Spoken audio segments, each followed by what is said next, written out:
knew this already, but today is Willie Nelson's 93rd birthday. And in tribute to Shotgun Willie's famous song, On the Road Again, we've arranged to have 2 public hearings, both related to cars. If you'd like to speak during community comment or a public hearing, please note the process has changed. All public commenters should state their name when beginning their remarks, but we no longer require commenters to state their address.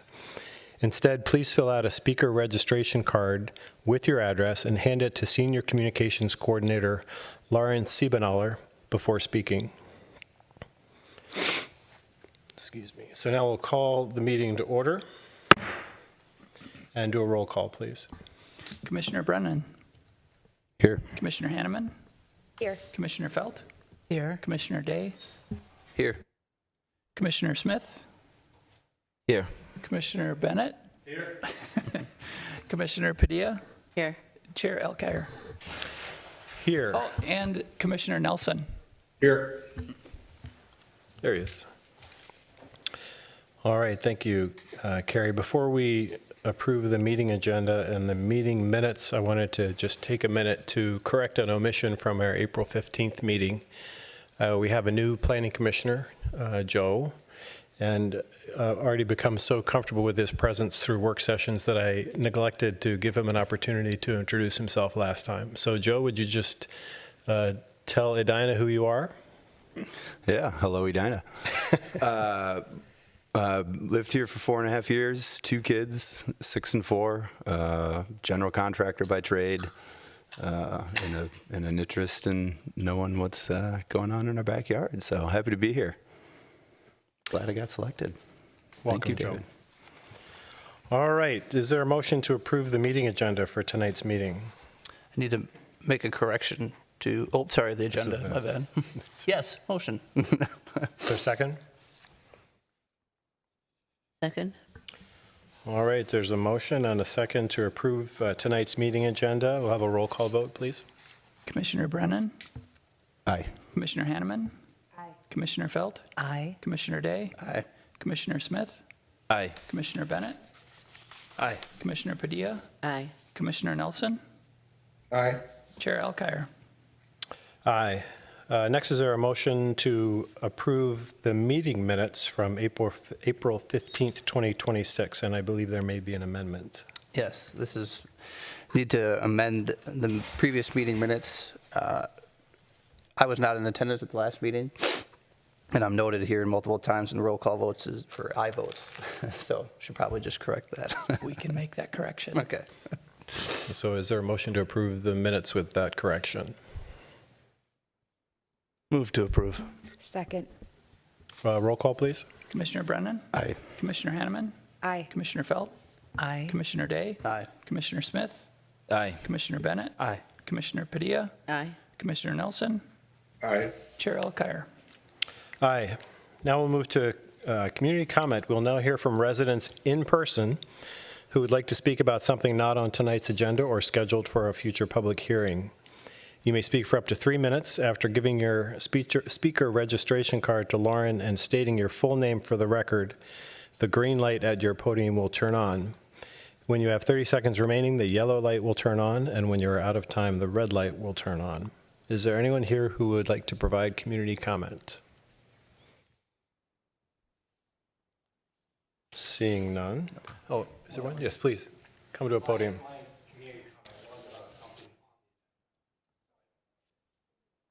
Wait for the public hearing. Okay. Yeah, just wait for the public hearing for the subject that you'd like to talk about. Okay. So we now turn to public hearing. The first public hearing has to do with an ordinance amendment to the parking requirements at 50th and France. And Addison Lewis will introduce the subject for us.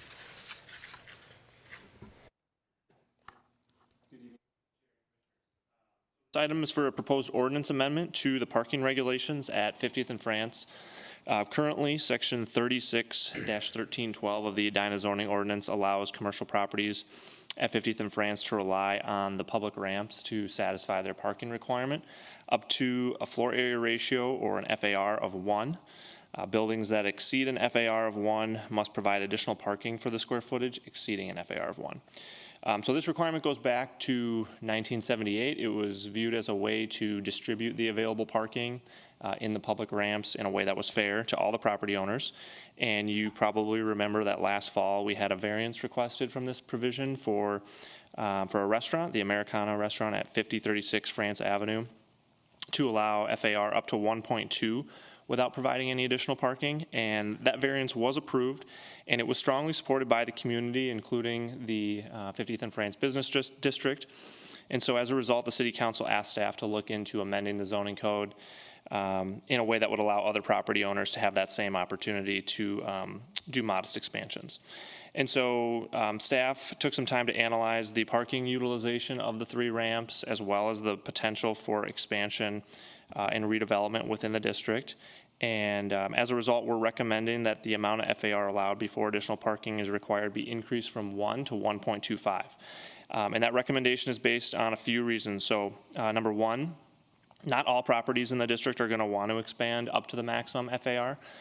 You can see in the table that's provided in your packet, there's a number of properties that are not built up to the maximum today. And we've also identified a number of parcels that we think are unlikely to expand just due to site constraints. So looking at the remaining parcels, most of the potential for additional commercial square footage to be added in the district is attributed to just 2 properties. It's the US Bank site and the Lunds and Byerly site. And these 2 properties are not likely to add the maximum amount of commercial square footage without adding additional parking. That would be, I think for the US Bank site, almost 100,000 square feet of commercial square footage. They're not likely to do that without providing any additional parking because their investors will require proof of adequate parking before adding that much commercial square footage. For example, we saw with the Nolan Mains project that added 139 public parking stalls, and that only has a commercial FAR of 0.4. With some other recent developments we've seen, such as the Opus headquarters just over here and the Macy's furniture redevelopment, developers have been proposing more parking than even the city's code is requiring. Number 3 is because all properties in the district are not going to redevelop at the same time, and redevelopment of any individual property will not use up all of the remaining parking capacity. If there is significant redevelopment, the city can reevaluate the parking situation and always change the code again in the future. So you may ask, why 1.25? Why not go even higher to 1.5? And we did look at that. We think that we probably could and would probably be fine for the reasons that I stated, but this is essentially a 25% increase in the amount of FAR that they're allowed without providing any additional parking. So we think this is a significant change. This is also enough of a change that it would have negated the need for the variance for Americana, which was kind of what triggered this in the first place. So it would allow other properties in the district to do kind of those similar modest expansions. As far as outreach, I did meet with the executive director of the 50th and France Business Association. She had some communication with the businesses. We also sent a letter to all of the property owners in the district. I did not get any comments, nor did we get any on Better Together. So I think an actual restaurant expansion is more exciting than a change to the zoning code. So didn't get any feedback, but with that, we are recommending approval of the ordinance as proposed, and I'd be happy to take any questions. Any questions for Addison? Betsy? Thank you, Addison, for the presentation. If a business owner wanted to create more parking, where would it go? Yeah, and that's why they have a challenge, right? That's why they're allowed to park on in the ramps, is because a lot of the properties there do not have the ability to add that, or they don't have the ability to expand and add additional parking. And so that's why this FAR limit is really kind of a cap on how much they can develop, because most of those properties don't have room to add parking unless they were to, demolish some portion of the building. Thank you. Anyone else? Meriwether? Just a comment. I appreciate the FAR table quite a bit. That made this very easy to understand. And notice that at the peak hours now, there are 388 spots open. right around that? That's correct, yep. On an average day, about 388 stalls at the time of peak demand are still available. Okay. And about 128 in the south ramp, which is where a lot of our restaurants are. I'm still advocating, it's not necessarily a question, but I'm advocating for using a couple of parking spaces for bicycle, Yep. because I think we could use a few more bicycle. Yeah, I know that Andrew Scipione, our transportation planner, is working with the Business Association on additional bike parking, and they're still figuring out the locations, and I think those are, planned to be installed this year. Okay, thank you. Anyone else? Paul, I can't see you, so I'm going to count on you to chime in if you have a question from the virtual world. This is I do have no questions. Thank you. all right, thanks, Paul.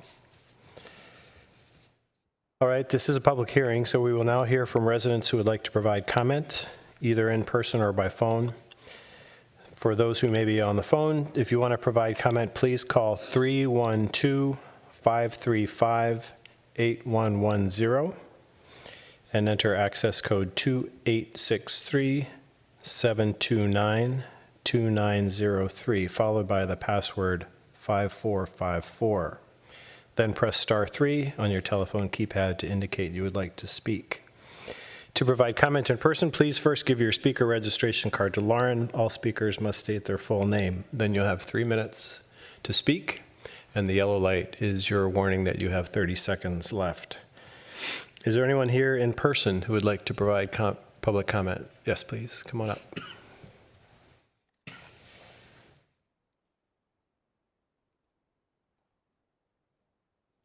Sweet. Yep, my name is Michael Jering. And I'm here to comment on the 6016 Vernon proposement. So as a neighborhood resident, I do. Oh, sorry. That's the next public hearing. Sorry to keep getting you sideways, but that subject will come up after this subject is complete. Okay. Yes. Sorry.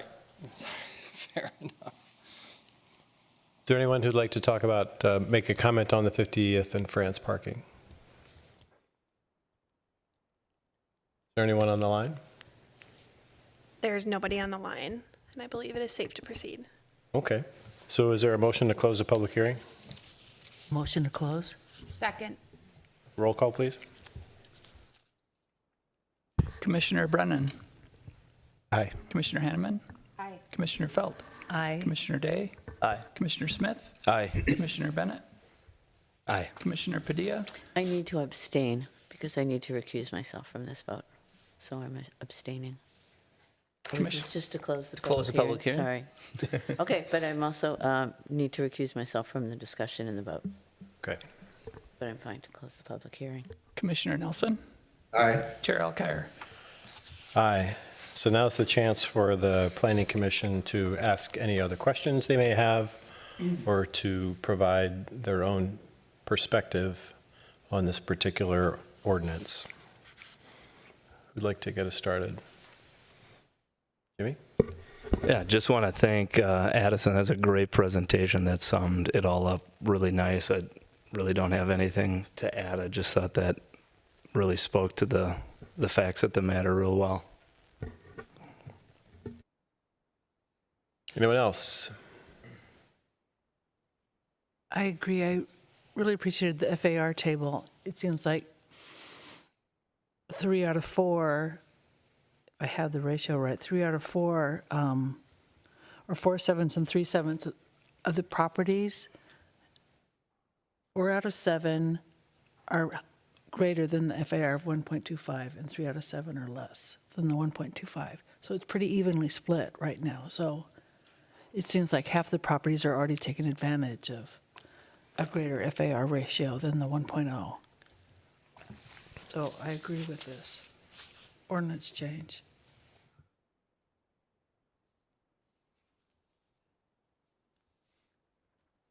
All right, seeing no other comments, I think the only thing that I would add is, I think it was a great presentation, Addison, thank you. Very clear. I guess my only concern about it is that we might not be going far enough, but I think it's definitely a step in the right direction.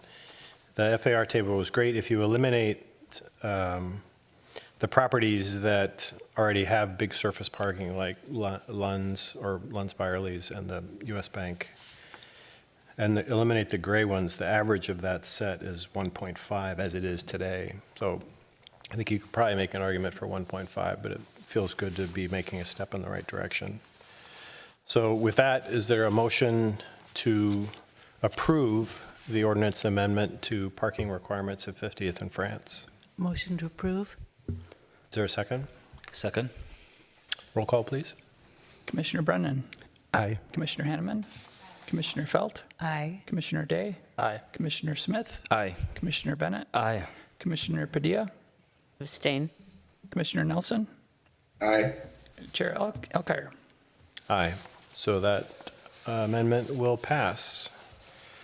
Now we move on to our second public hearing, a comprehensive plan amendment, site plan and variances for 6016 Vernon for an EV charging station. This is a project that we had a sketch plan review, I believe, not so long ago.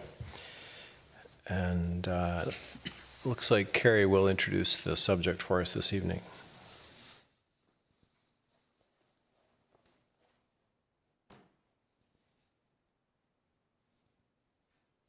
Okay, thank you, Chair, members of the commission.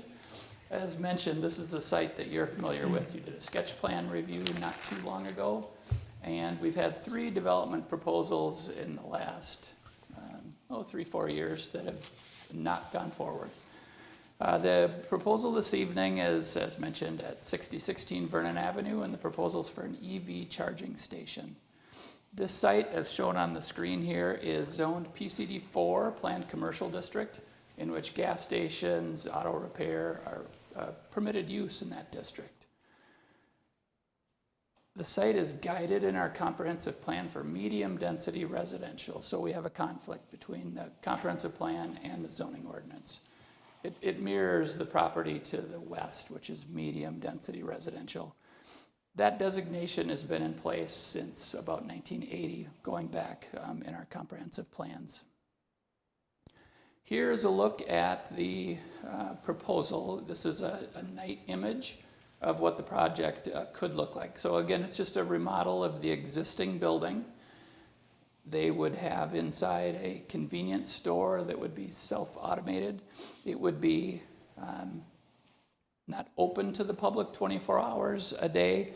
Between the hours of 9 a.m. and 6 p.m. it would be open. Any hours beyond that, you need a QR code to get in. So there would be access 24 hours. As you can see, the proposed canopies are the lower canopies. We talked about that at the sketch plan to emit less light to the adjacent properties. You're seeing some of the proposed landscaping. There would be a boulevard-style sidewalk. There would be 7 charging stations on the site. There would be the 5 that you're seeing, and then 3 on the south lot line. Here's a look at the floor plan. Oh, just to go back, there wouldn't be an employee on the site. They would contract with a security company, that there would be security cameras set up and would be monitored that way. They have said if that's a problem, they would have on-site staff in the future, but they're not anticipating a problem. The site would be cleaned daily with a cleaning service. So again, on the screen is the floor plan. You can see the market. There would be restrooms and a lounge area. So this request requires a comprehensive guide plan change to re-guide the site from that medium density residential designation to neighborhood node. And again, the PCD zoning district, the use would be allowed. Site plan review is also requested, and there are multiple variances, and I'll go through those in a little more detail, but a lot of them are for existing conditions as they're resurfacing the existing parking lot. They are adding a trash enclosure in the front, mechanical equipment. Those require a variance. We'll take a look at an image that shows those specific variances. There's also a patio on the north side of the building that requires a variance as well. So the proposed guiding is for neighborhood node, and this graphic here highlights the existing neighborhood nodes in the city. This is our smallest land use category in the comprehensive plan. It's 44th and France area. 54th and France, there are 2 gas stations within that 54th and France area. Valley View and Wooddale, there used to be a gas station there, now turned into a restaurant. Down at 70th and Cahill, there was a gas station there. It's turned into an auto repair. We take a look at this slide. This is the pyramid of discretion that was put together by the League of Minnesota Cities, just to give the Planning Commission an idea of how much discretion you have here. Because there's a comprehensive plan amendment, we do have discretion to approve or deny the request. Part of it is, this is the city's doing, that we don't have the zoning synced up with the comprehensive plan. If those two did sync and it was just a site plan review with the variance, we would be up in this area here for the amount of discretion. Variances, we do have some discretion. Here is a look at the site plan. This also shows proposed landscaping along the north lot line. This is the patio area north of the building. The mechanical equipment and trash, where the exterior trash would be located. You can see the proposed charging station. So it's reusing basically the existing site. They would be installing boulevard-style sidewalk along Vernon per our bike and pedestrian plan. So now I'll just run through some quick images. A daylight image of the same one that we saw, the night vision, or the night view. You can see the patio there to the north. This is the mechanical area, and the trash enclosure would be well screened with the fencing and landscaping. This is a look from the residential area to the north, so we're looking into the site. You can see the proposed fencing and some of the trees located outside of the fencing. This is a look from Vernon. I would note that the signage that's shown here likely doesn't meet our zoning ordinance.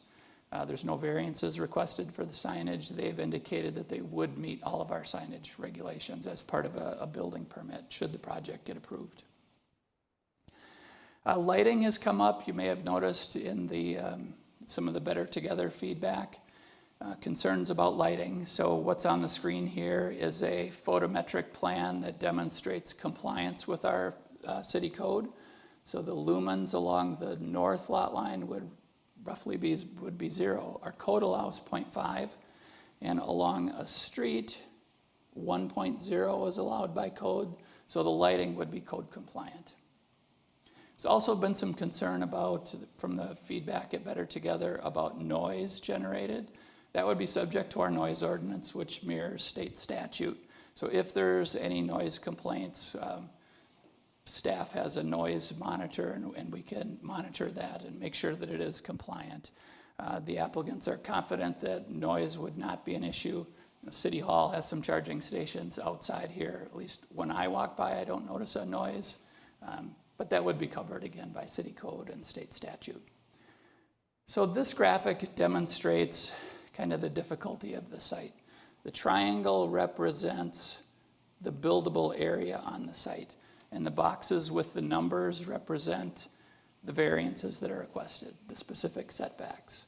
So the patio here on the north would have a 2-foot setback. There's an existing parking strip along here that has a 0-foot setback, so they would maintain that same setback, and same with the canopy itself. A 10-foot setback would be required from Vernon, or the variance. The mechanical equipment also requires a variance. A 13-foot setback is proposed. And the 6s and 2s here, city code requires a 10-foot strip, sidewalk essentially along the building that separates the parking area. That's an existing condition, and they would maintain that. Primary issues for consideration of the Planning Commission is the comprehensive plan amendment reasonable, and are the proposed variances justified, and do they meet the criteria? Staff believes the comprehensive plan is reasonable. The subject property has been used as a commercial site with proper zoning for over 50 years. Previously, there was a gas station on the site and auto repair, so it's been a permitted use. The proposed amendment is reasonable given the consistency of the proposed use with those past uses. And the comprehensive plan amendment would bring the site into compliance with the zoning. The existing PCD 4, as I mentioned, allows automobile service centers, gas stations, and car washes. The proposed neighborhood node would accommodate small-scale commercial use, which this is. Again, this is a category where our gas stations are located in the city. And the proposed use would be supported by existing roads. The number of vehicle trips to the site would be minimal. Traffic study was done by Stantec. Ed Terhar is on the call with us this evening, should any questions come up in regard to traffic. In regards to the variances, again, we believe that those are justified for the following reasons. The existing use, again, on the site has been commercial for over 50 years. The closest residential adjacent structure would be well screened by the proposed fencing and landscaping. Practical difficulties include the small size of the lot, the irregular shape, that small little triangular area. Basically, you couldn't really build anything on the site without the need for a variance. And again, the fencing and landscaping would minimize the impacts on the adjacent residential neighborhood. And the proposal would be an improvement over the existing conditions. The site has been basically vacant for the last, at least 2 years. So with that, staff is recommending approval of both the comprehensive plan amendment, the site plan, and the variances, subject to the findings and conditions that are outlined in the staff report. We have included, because you do have discretion to approve or deny, there is an alternative for denial with findings should the Planning Commission choose to go that route. So with that, I will stop. The applicants are eager to make their presentation as well, and then we can all answer questions at the end. So if it's okay with the chair and Planning Commission, I'll turn it over to the applicant for their presentation. That's great, thank you. Okay.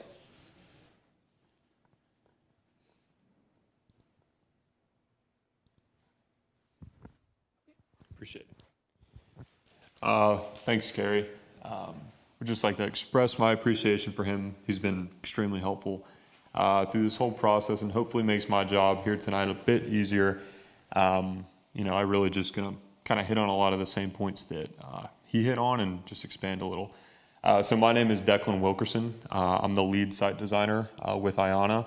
And for those of you who have not heard about who we are and what we do, we are a joint venture that was started between 8 of the largest auto manufacturers in the world with a singular vision to come together and create a nationwide charging network that focuses on putting the driver first. We aim to give our drivers the coverage they need, reliability that they deserve, and the amenities that they crave. This graphic is honestly outdated by now, but shows, kind of just a visual representation of where we have sites across the country and where we're expanding to.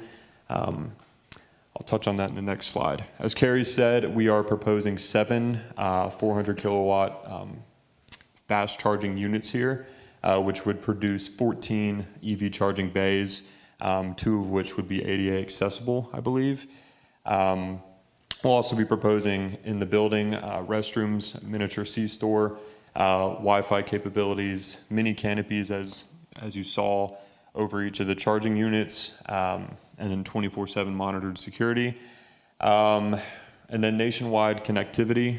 We believe that this is a very unique opportunity for the city of Edina to kind of plug into our network of about 108 sites live across the country today, which equates to about 950 plus charging bays across the country.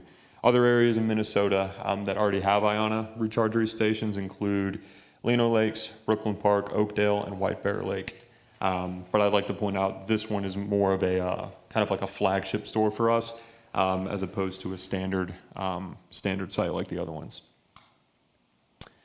So as you saw, this is kind of just a site plan overview. In particular, I believe this is our landscape plan, which as Carrie pointed out, shows the general site improvements, landscaping, sidewalk, and the overall kind of layout of what we're trying to do.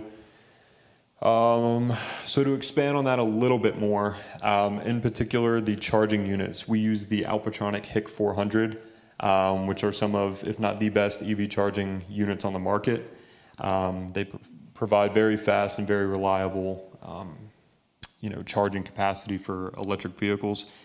And our units are set up in such a way that they service pretty much any electric vehicle on the road. So as I mentioned before, we're founded by 8 the largest auto manufacturers in the world. So we service cars with that plug type, but we also service, Teslas that have the different plug type. And then, as I touched on the canopies, as you can see in this rendering, this is not a site-specific rendering, I'd like to point out. It's just one for visual purposes. But you can see how that surfboard-style canopy kind of comes out at an angle. So the lighting will be kind of angled away from, the residential areas. And onto the cars, and it kind of just covers the charger and the individual that is utilizing the charger at the time. And these ones we are going to equip with an auto dimming feature. So during dark hours, I think we said 8 p.m., 8 or 9 p.m., maybe 7, whatever we have to work with you guys to kind of find that sweet spot. Those chargers, the lights above the chargers will dim down and only become active, if a car pulls up late at night and kind of parks in one of those stalls, it'll increase in lighting, but not to the full 100%. And, kind of like Carrie touched on, the lighting design will be compliant with the city ordinance in section 36-126, and it will not exceed the foot candle count on any property line. We believe that the impact to the surrounding area will be minimal. This Iona rechargery, we pride ourselves on, what we like to call Iona speed, which is getting things done quickly. So this would be, no different. We'd come out and, if approved, aim to build this site quickly and efficiently with minimal impact to the surrounding environment. We would connect to the community. As mentioned by Carrie and touched on in other meetings, we'll be proposing sidewalks, not only for pedestrians, but for cyclists too. And then I believe that one's on Vernon Ave, and then a new sidewalk along Eden Prairie Road for neighborhood connection was in the proposal as well. And then landscaping, again, like he touched on, and as seen in those renders, will adhere to the city's code minimum, which is also in section 36 of the Code of Ordinances. Again, here's a picture, we just saw, and like Carrie touched on, the signage that you see is for, visual representation. It's what we'd like to do, but obviously we will comply with, signage requirements that the city of Edina may have. Screening, adequate screening from the main road there, just to kind of help the site blend in a little bit more. Here's that angle again from the opposite side coming in, and the same one at night. And you can see that the lighting here is dim and it's angled away from the surrounding neighborhood. So hopefully, we won't see any bleed kind of over that fence and beyond those trees. And then just again, a rendered aerial view that shows the general layout, sidewalk connection points, ADA path of travel to the building. Again, the building itself, we just looked at this little plan, but we're proposing a lounge area that's open. We call it the customer lounge, driver's lounge, whatever fits. But it wouldn't, in this case, be just for Iona customers. It actually never is. It's really for anyone who wants to use it. Some of our projects have, different cities have required different things where it is only accessible by QR code at all hours of the day. Scan it on your phone, you get a text, you put in your email or whatever, and then you get access to unlock the doors. That would be for the main points of entry as well as the restrooms. It really is just kind of AHJ dependent. We're very flexible on that front. So I believe what we propose is that during normal business hours, the entire building is unlocked. Drivers, customers of Iona, but also to the public. Joggers or bikers on the trail who might need to use a restroom or stop in and get like refill a water bottle. We have a little lounge area there that could be used by the public for, like a quiet space. Like I said, we provide free Wi-Fi. So if people want to come, get work done outside of the house, they'd be more than welcome to. And then the convenience store aspect. which is, we'll get into a little bit later. This element of the building would be accessible only by QR code, and that's primarily because, you need a form of payment. To access the store, as Carrie mentioned, the site is fully autonomous. The C-Store element is powered by Amazon's Just Walk Out technology, which is, kind of up and coming, new, trending, but essentially what it is, you walk in one door, you either scan a QR code and input your payment info, or you tap your card, or at some places, we have one out in Garner, North Carolina, where you can even scan your palm, and it lets you in, and it's got cameras all over the ceiling that track your motions, and you pick up your items, and you walk out the other door, and you're charged for it on your way out. So with that in mind, the store would be controlled by QR, or, you would need some sort of payment method, but that's just due to the nature of that you're buying something. Not necessarily that we want to keep people out. It's just kind of the way that Amazon runs their business. There's some black and white elevations of what we're proposing, and then some more architectural kind of colored elevations. Again, with the signage graphic representation, we will make sure that all signage aligns with what you guys require. And then the building, like I said, we just touched on the Amazon Just Walk Out technology. It's completely autonomous and would be open 24/7. So even after hours, when the rest of the building kind of locks, that's when the entire building, C-Store and lounge included, you would need a QR code scan to access that. But during normal hours, which I think we wrote there, 9 a.m. to 6 p.m., again, free access for customers and for the public. And we are proposing the addition of a coffee niche, a water fountain station, and a few arcade games that we deploy and have deployed in a couple of other locations, just for, again, drivers, public, something to do while their car charges. And then these are just a couple of images that kind of reference similar projects. So this is in Apex, North Carolina, one of our very first sites that we got live. This gas station was about 100 years old, and we did the very same thing, which is retrofit the interior of the building. We actually partnered, you'll see the food truck trailer. They actually own and operate a piece of the interior of the building and then have their food truck outside. And then the other half of the building is restrooms, lounge, vending, and then our chargers are kind of behind.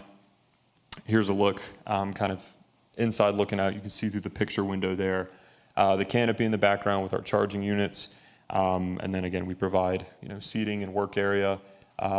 There's a little arcade game in the corner, and then we also provided a few quiet conference workrooms in this particular project.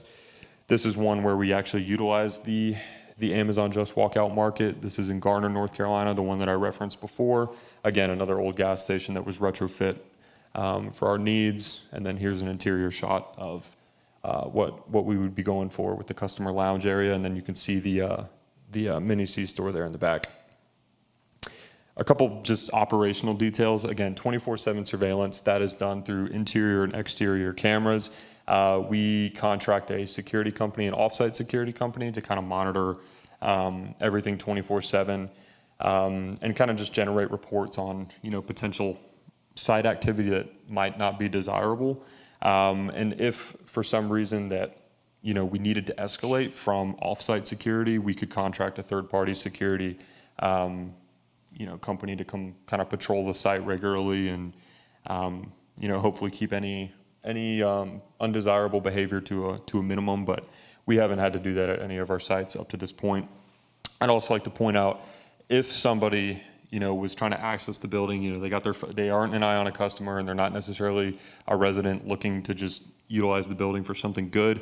If they scan their QR code and gain access to the building and start acting a fool, and for lack of a better term, we do have the ability to blacklist their phone. We can go into our records and see when that individual scanned the QR code, who they were, and just kind of blacklist their phone so that device would not be able to access the building again. Again, that kind of bleeds straight into access control. We've touched on that. And then upkeep, we will hire a local facilities maintenance contractor to clean the building daily, remove trash from the trash enclosure and trash bins around near the chargers, and they will also be generating kind of a formal report back to us so that we can really keep tabs on exactly what's going on with the project. And then, to close out, just a couple other reference images for you guys. This is a site in Houston, Texas, one of our most popular. This is a more standard site. A couple of these we have around Minnesota and those places I named earlier, with our canopy over the top. And then, another standard site, I believe this is in Fruita, Colorado. But yeah, besides that, I do not have any other slides, so thank you for your time. Thanks for the presentation. Are there any questions for staff or for the applicant? Claire? Thank you very much. Carrie, I have 2 questions, I guess, for you. Conceptually, can we amend the comp plan with or without approving this particular project? Or do they inherently have to go together? They wouldn't have to. If we don't amend the comprehensive plan, it continues to be in conflict with one another. Mm-hmm. We should get them to sync up. The Met Council requires that. But they don't absolutely have to. I did run that by the city attorney. Okay. Given the parcel has had a lot of options and feedback over the various iterations, I guess, how would you advise us to think about both the lease versus ownership structure, and that some of the business, i.e. the market piece, is beyond what we here on planning can look at, but it is one of the drivers of why this proposal is receiving the positive comments that it is? If I followed that right, it's not really the commission's purview whether they lease, own. We're just looking at the use itself. But the use interior, all the comments and Better Together that I read that were supportive of the project mentioned the market, the interior market. So if there's a universe where you can approve a project and then inside the building on day 2 becomes used differently. So as I think about the variances and the comp plan amendment, I'm sort of torn a little bit that part of what the neighbors who've been very vocal against other projects, what they're supporting here is something that is beyond the conversation of land use, if that makes sense. In terms of regulating what's inside the building? Just that the things that have been compliant that have come before have been poorly received, but much of the positive reception of this is something that no one at the city can control on day 2. So that's sort of where I'm struggling. To get the amendments, to approve the variances, to approve the comp plan for this project on its own, it doesn't feel responsive necessarily to the neighbors. If I'm following, so the concern is if we amend the comprehensive plan to neighborhood node, could someone come in and do a restaurant?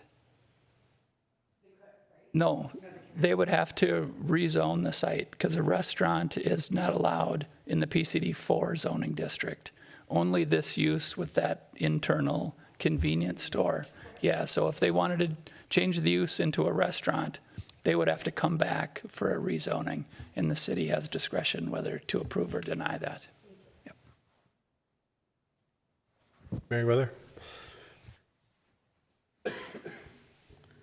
Thank you for your presentation and the changes in the plan. I really appreciate them. I appreciate the sidewalks on there and the sidewalk in the back. I wanted to ask, you said clean daily and the trash clean daily. They go through the site too? Mm-hmm. Yes, ma'am, that's right. Okay, and pick up any trash that might be around? Absolutely. Okay. So the evergreens in front look like they were quite tall. Mm-hmm. And I appreciate the screening of the headlights. But my suggestion, would you be amenable if they were only like 54 inches tall, 4.5 feet? I do think it'd be good to see if people were back there, but that it screens headlights. Sure. Yeah, honestly, the height of that vegetation, we would absolutely be open to altering. Yeah, without a doubt, we could do that. Okay. And I'd be interested if anybody else feels that way too. I would have appreciated evergreens on the north side of the fence, but I don't think they're going to get enough light on the north side of that fence. I'm wondering if there's no fence variance request on this, and that fence is 6 feet tall? Yes, ma'am, give or take. So here, and I appreciate the canopies too, with the wraparound lights and the dimming feature. And this is my take on LED lights. Even if there's 0 at the property line, you can still see them. Like, so that for the residences across the street, if the deciduous trees don't have their leaves in the winter, the back side of it is about 12 feet tall. The front side of the canopy is 14 feet tall, I'm guessing. They might still see a little light. Yeah, I think that's a fair comment. And we can look into ways we can make the fence taller.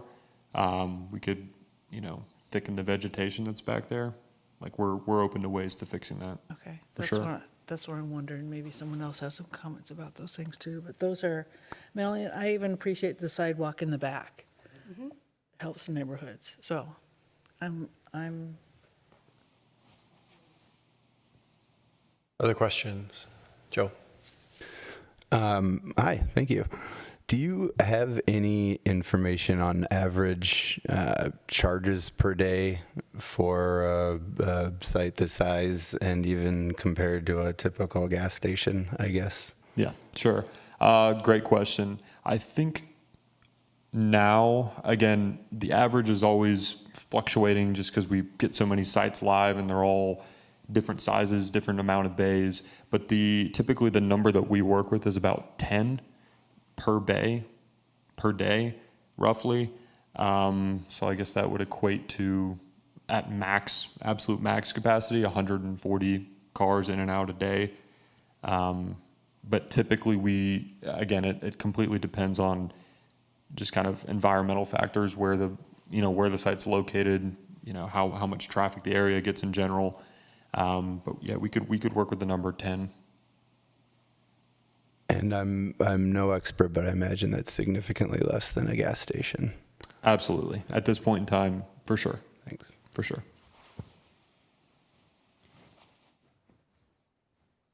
Anyone on this side? Bonnie? Thank you for the presentation and your accommodations to the suggestions that we made last time. So that was great. You heard us, and that's great. How many cameras are you going to have? It's a great question. Where will they be? That's a great question. Again, we're flexible. I would imagine, if we're not counting the cameras that are included in the Amazon C-store area, 3, maybe 4 inside the building, 1, maybe 2 on the exterior corners.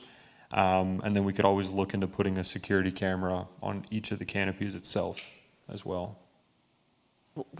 How do you do in all of your other stations? Again, it depends. On a site with a canopy, we can integrate security canopies or security cameras onto the canopy. If it was like that picture I showed, that big, massive canopy, they're kind of just spread out equally. But sites with the building, yeah, it really is just kind of wherever is needed, the most trafficked areas, exterior corners, things like that. So. And generally speaking, what kind of maintenance do the charging stations require? Typically, little to none. I know of instances in the past where, a charger's gone down and, we have to get somebody from Alpatronic to go out there and service it. And they're very quick, very responsive to get out there and do it. But typically, not much at all. Not much at all. And is the parking or the entrance and exit going to be one way, so that the eastern driveway will be an entrance and the western driveway will be an exit? I believe we were working with the idea of entering and exiting from both points. Is that correct? In and out both ways. Yeah, I remember that's what I had talked about the first time. But if that's an issue again, always open to. I think that adjustment. that's going to be a challenge. Sure. So with the limited amount of space that you have in turning around and things like that, and the flow Sure. of traffic. So those are my questions. Thanks. Other questions? I do have a number of them if. Okay, Paul, go ahead, Paul. Yep. Initially, the concerns were lighting and signage, and I think those will both be taken care of via the permitting process. It sounded like Carrie mentioned that, at least on the sighting, the signage, and the lighting it appears to have gotten better from the last iteration, so I appreciate that. One question, and I don't know if this is Carrie or what, but the sidewalk, at least along Vernon, seemed like it went so far and then it didn't make it down to the corner. I don't know, will the sidewalk tie in with any other sidewalk, or is it just a lone wolf out there right now? I believe it would. Yeah, the idea is eventually it would tie to something, but at this point, no. It ties in on the east side. Right. Okay, I might ask that either the city or the applicant would at least go to the corner or tie into it looks like there's a sidewalk coming from the other side, but maybe that's their own sidewalk on that, where it comes down to a point. I think we had, I remember seeing an iteration of drawings where we did connect on the corner. I believe that was the intent, but we can make sure to take care of that, no problem. Yeah, another question relating to the C-store, the stocking of the C-store, is that done by Amazon or who? How often does that occur? And I guess who does it? I believe it is Amazon. If not Amazon directly, one of their third-party, contractors. And I believe that's done weekly, at least. And if it's trafficked enough where it needs to be more, then, we can tick that up and do it more often. Yeah, I imagine since it's all autonomous, they'll know when it's getting light and needs to be restocked. But anyway, just wondering, again, adding a little bit of traffic, but probably not much throughout the week. And the last thing is more about the concerns that were raised on Better Together and some of the other notes we got regarding loitering on the site, ride share services that might pull up, charge, and just sit there all day long. I have noticed that type of activity kind of occurs over at the park at 50th and Wooddale, at least in the morning hours. And I don't know how, Carrie, more so, this is for Carrie, how is that monitored? And is there a loitering, I should know more about it, but is there a loitering, anything to address loitering if it becomes an issue in the city and or on the site? On this site, I suppose it's possible you could recommend a condition. I don't know if that's a police issue. If there's a concern, contact the police and they would enforce that. I drive by that park on 50th, the one, I just am failing on the name of the park, but down at 50th and Wooddale, and every morning there's 3 or 4 cars sitting there. So again, I can kind of see the concern of neighbors having people loiter all day, but I guess is there a limit to the time, or is there a loitering ordinance in the city or anything like that where you can't? I mean, somebody goes there at 8 o'clock in the morning and leaves at 8 at night. I'm not aware. Yeah, not my area of expertise, but I can look that up. Yeah, I just don't. I don't know if that. I don't know that it becomes a concern either. But once we approve it, it's gonna. If it starts happening, I just don't know how that gets addressed. Other than that, I'm generally in favor of the project. It's certainly in my mind, it's a filling station for a filling station. It is kind of a like kind deal, and it certainly improves the area with the landscaping and the updating of the building somewhat. So that's really all I had. Thank you. I can comment on the loitering ordinance as it's written in the city code.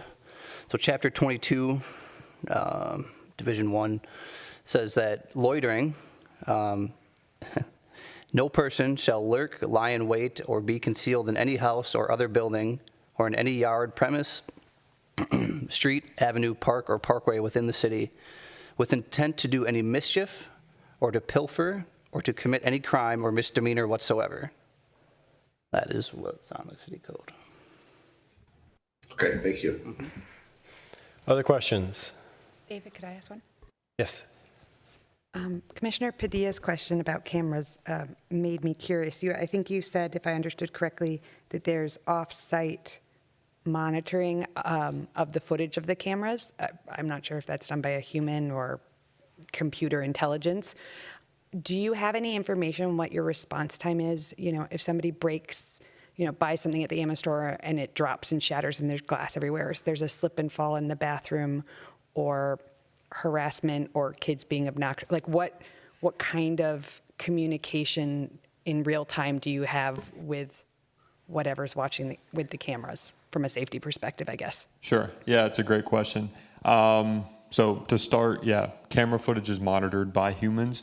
Like I said, it's 24/7. I think we contract, you'll have to forgive me, I don't know all the details. We have a dedicated site operations team that kind of handles that. But during, normal working hours, I know that our site ops team is, we have people who are, flicking through sites and monitoring things and, detecting blips of when things went, the cameras caught something and, kind of taking looks at that. In terms of response time to an emergency or something that needs to be addressed quickly, I honestly don't think we've had any, instance of things like that. So I'm honestly not sure. I do know that, we have, again, a customer service helpline with people who answer the phone, real people who answer the phone. And, those signs and phone numbers will be posted in and around the building. So if somebody called that number, somebody picked up, the situation was explained, that again, the site ops team has a very, outlined kind of flow chart of if this, then this. And I'm sure it would involve, a slip and fall and somebody's hurt. If somebody calls our helpline, it's going to involve, calling somebody from the city of Edina Emergency Services, or, if we needed to get something cleaned up quickly because it was an injury or a fall hazard, again, that's something that hopefully would be reported by whoever knocked a glass jar over. But if not, again, we have plenty of cameras that could catch that and a site ops team that would, work diligently to resolve it.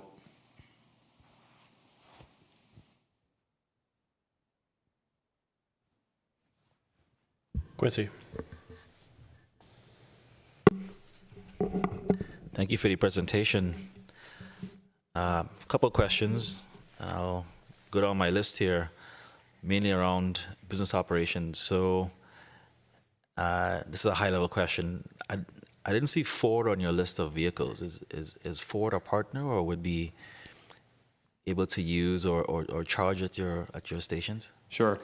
Ford is not one of our founding OEMs, but yes, we do service Ford, for sure. Gotcha.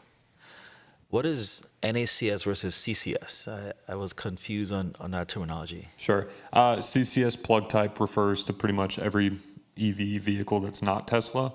And then NACS is Tesla's plug type. Gotcha. And you mentioned this is like your flagship store.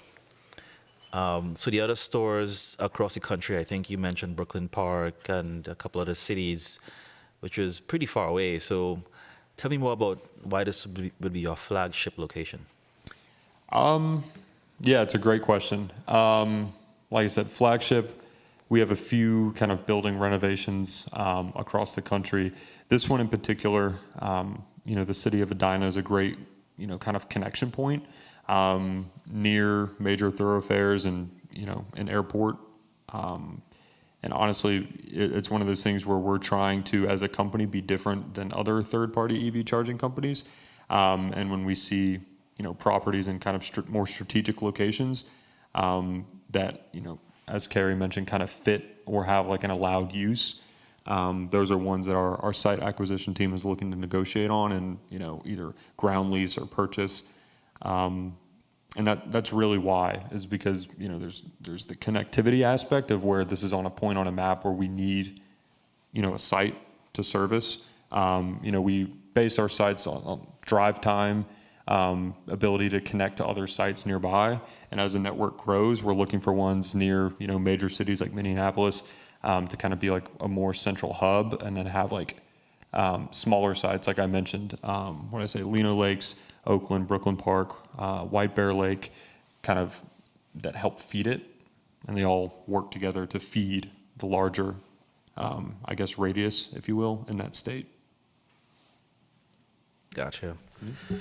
So just tell me a little bit more about the alternatives, right? I don't have an EV today, but definitely want to have one in the future.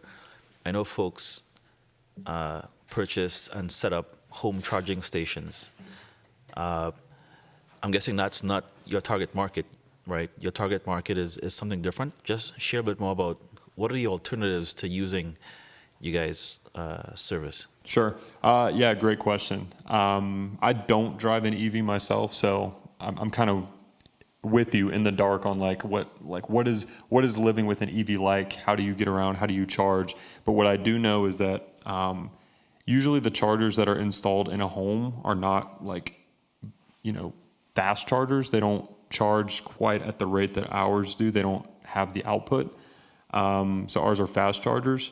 And it's really more, I guess, about capturing drivers that are either passing through the area, like I said, kind of off, get off the highway, come find, your local Edina or Iana. In this case, it's in Edina. And then surrounding residents, if they're low on their way home from work and they need to, charge quickly on their way home, they're more than welcome to. Iana is, aims to be for everyone. If you have a charger, installed at home, that's great. I hope it works. If it doesn't, you know where to find us, I hope. Gotcha. How about the pricing? Is this like a load pricing situation where if you charge it at nighttime, you get cheaper rates? If you charge it in the daytime, it's higher rates? Or does the price stay consistent throughout the day? It's similar to a gas station, where the price fluctuates, of course. I would say not as much as gas stations do, just because there's not as many kind of global and environmental impacts to the price. But we do have the ability to set the price higher or lower. I guess, again, that's kind of all done on the business side to decide, I guess, the flat rate, or any discounted rates for a limited time, or anything of that nature is really set by, the business as a whole. Decisions that I'm not a part of. So I would hate to speak out of turn on that aspect, but I do know that, the price does fluctuate, but I do not, it shouldn't be affected by whether it's daytime or nighttime. Yeah, the reason why I asked that question is, depending on if it's load pricing, you might see a higher volume of customers at certain times of the day. I expect joggers, people with their dogs walking by, they might want to pick up a snack. Tell me a little bit more about the type of convenience items that would be in a location like this one. Sure. Very similar to your typical gas station convenience store, 7-Eleven or Circle K. Snacks, candy bars, bottled drinks, chips, things like that, just kind of your average. I think that we do have the ability to kind of contact Amazon and, specifically request things that we'd like to see. I'm thinking about things like, I don't know, again, if we do cold drink, I don't know if we have like a frozen section or could get a frozen section, things like that, or, like the packaged ramens where you could, get ramen, pour hot water in it from the coffee station, have things like that. I'm really, again, a little fuzzy on, so I'd hate to speak out of turn, but I do believe we have the flexibility to kind of stock it with what we choose from Amazon that they provide. Yeah, the reason why I bring up that question is because in this part of the city, we don't have a whole lot of restaurant options for residents, right? If you want to run out and grab a carton of eggs or grab some milk or something like that, if you guys had it, they'll come, right? But if it's just candy bars, snacks, and water, then they probably won't do that. So, depending on what you carry, could impact how much residents engage with the site.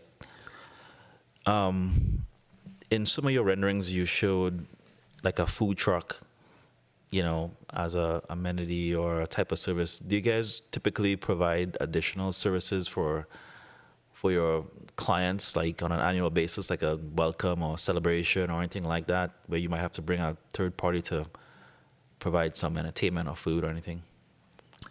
That's a great question. I know that, at sites and, in states, in the past, we have had kind of public outreach events that's really coordinated by our PR team.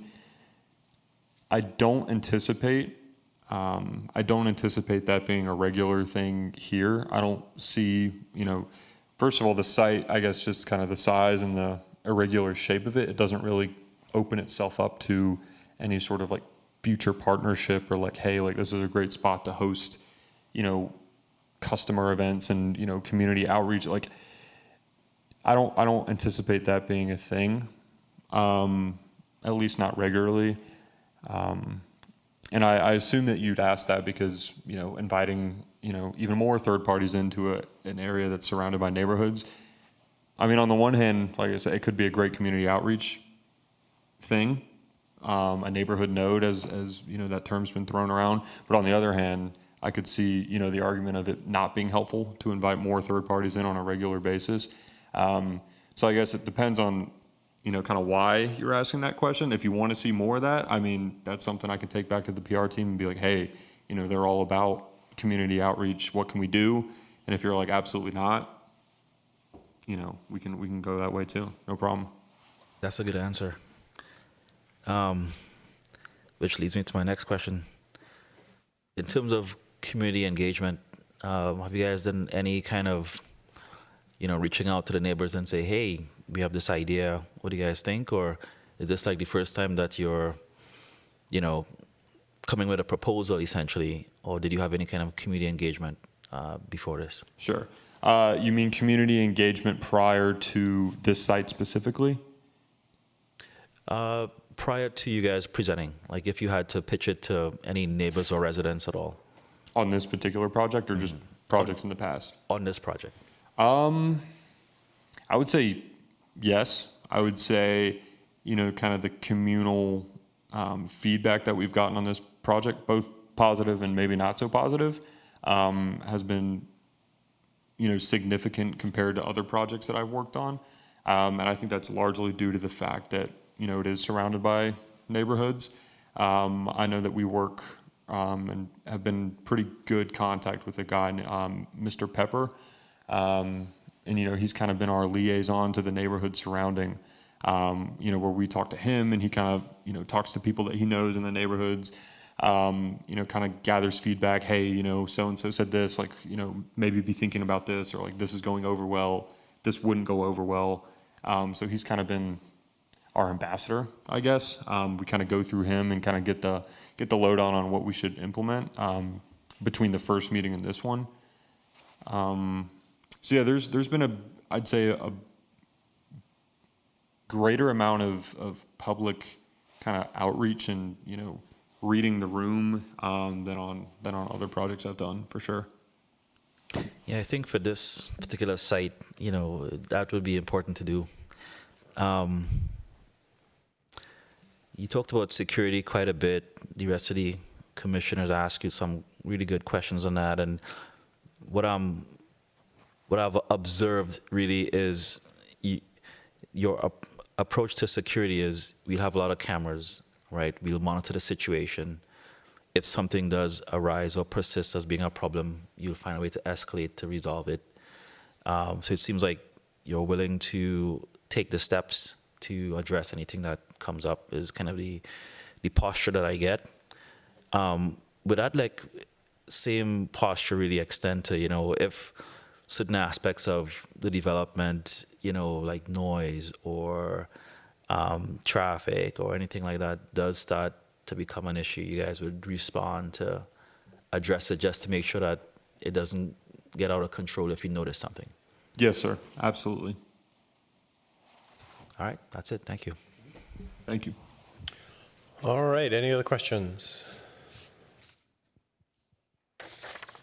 Then we'll move on. This is a public hearing, so in case you want to get prepared to participate by phone, please call 312-535-8110 and enter access code 2863-729-2903, followed by the password 5454. Then press star 3 on your telephone keypad.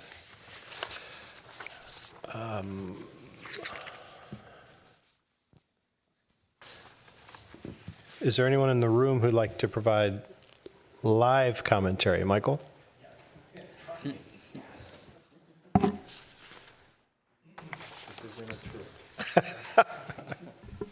Yes, hi. Yeah, hi, my name is Michael Jering. I'm here to provide commentary on 6016 Vernon. So I understand the recent history and challenges with this specific lot. And, as a neighborhood resident, I do want to see this lot be useful. However, I'm concerned about the proposed plan. The comprehensive plan amendment is being requested from medium density residential to neighborhood node. Per the staff report linked in the agenda, a neighborhood node serves primarily the adjacent neighborhood. I don't believe this plan serves the adjacent neighborhood, and I request the Planning Committee and City Council to deny this proposal for the following 8 reasons. The EV station doesn't provide a need for nearby residents. This location is primarily surrounded by single-family homes, and I expect the primary customer base won't be residents of the neighborhood due to programs that support/encourage residential charging. The charging cost that they do advertise of 39 cents per kilowatt hour is really high to me, which would encourage residential charging because Excel does have programs that support and encourage residential charging at rates as low as 3.8 cents kilowatt hour, which is an order of magnitude less. I don't think the location fits with their other trends of locations. They mentioned the Brooklyn Park one. Their trend being businesses close to, or they're co-located to businesses and close to major roads. So the Brooklyn Park one is in a Hy-Vee parking lot off of Highway 610. The White Bear Lake Station is in Culver's right off of Interstate 694. I don't think the 24/7 operation fits the neighborhood either. The closest 2 gas stations up the road, the BP and Speedway, aren't even open 24 hours, and they're also near other businesses, so it just doesn't make sense to me. I don't like the fully autonomous smartphone operating model of the convenience store. There is no on-site employee presence. I think the lack of a human presence does not build a sense of community and could lead to maintenance and safety issues, especially if kids are going to be using the store, which I think is great, but I do think there should be an adult present in the building. The canopies have been talked about. I still think they're too tall. The plan says they're 11 feet tall. I do think the lights still could be obnoxious to homeowners in the area. The Tesla chargers don't have canopies. Additionally, I do think some of the renderings are a little deceptive because they don't really show what the station will look like until like years from now when the trees are mature, but they also show it during the part of the year when we actually have leaves on the trees. So I am concerned about the obstruction that was brought up. I do question like the seriousness of the support for Edina. Like their narrative mentions Interstate Corridor 5, which is not even in Minnesota. It's on the West Coast. It serves the West Coast. Their language is generic. I think they're asking for too many stalls. They're asking for 16, but their parking study only says they're going to need 7. So I'd like to see that reduced. That maybe could bring the floor area ratio closer to 30%. So I also would like to see if there's a health assessment been done. Just new technology, health issues often get overlooked. I see I'm out of time, so thanks for considering my input. Thank you for coming. Is there anyone else in the chamber who'd like to give comment tonight? Welcome. Thank you so much. Where do you want me here? Yes. First of all, I'm all for the plan. I think it's great, and I applaud the tenaciousness of everybody trying to find something that actually will work in the neighborhood and not be offensive to the neighbors. I live a block away, so it particularly affects me firsthand. Just a couple of points. I, too, would like to see the stations or the pumps, what do they call them when they're EVs? They're not pumps, I guess, but limited to 7. And also, if I see no reason to put a sidewalk on the north side of Vernon. It's kind of starting nowhere and going nowhere, and there is a sidewalk if you get just past this property that connects the neighborhood. So I don't see any need for that, and I don't see any need for a gate on Eden Prairie Road coming into this site. For the same reason, there's easy access on the east side of the site. So that's all I have to say, and the neighbors that I've talked to are all in favor of it, and we really appreciate you finding something that isn't noisy and loud and having food smells and so forth. And as far as what they're serving in the little market, if people want eggs, I think they can go to Jerry's. It's only a mile away. So that's it. Ma'am, I wasn't quick enough to stop you at the beginning. Can you state your name for the record? Sure. Pam Allen. Thank you. Anyone else in the room? Come on up. Hello, my name is Tom Colbury. I live at 6004 Kmart Drive, which is about a sand wedge away. It's 2 doors away from the north side of this. And I, too, am generally in favor of this. We need to get something going here. But I think I've got a couple of concerns. I echo the concern about the lack of need for a sidewalk and a gate on the north side. I had heard through Matthew, with whom I'm in constant contact, that the latest discussion had been possibly to have a gate on the east side near to where that existing sidewalk is to come in, as opposed to coming in off of Eden Prairie, and I would vote for that. The other thing that I'm concerned about is when I hear the word node, that makes me think commercial, which is a different zone type than what this is. And that sort of bleeds into the discussion about what is going to be offered here to the charging customers. And I think, too, that eggs and milk and all that stuff is more of a commercial use than a car charging use. And I think we need to be careful about that. And I think in that same vein of the food truck issue, that to me is another commercial. That's like a restaurant, except it's on wheels, which is a commercial use and not a charging use. So I would strongly urge us not to get a shady line to say what's really commercial, as opposed to what's really an auto body, gas station charging kind of thing, and keep this solely on what it's positioned as, which is a charging station, not a gathering 7-Eleven place with a club room for people to play cards and whatever else they want to do there. That isn't what this is really for. I think most neighbors would say if we had a magic wand, which we know we don't, we'd much rather have it be residential. But after hearing the other 3 proposals, which were all commercial in nature, and how that would really disrupt the neighborhood, I think we're much more in favor of something like this. The only other thing I would say is with regard to the fence. The drawing in the fence looks like slats with little gaps in between the paneling, which is going to let a lot of light through to the north side. I would much rather have any kind of fence where the boards are contiguous, or whatever you use for materials, so that there's not slats for light to get through and noise to get through.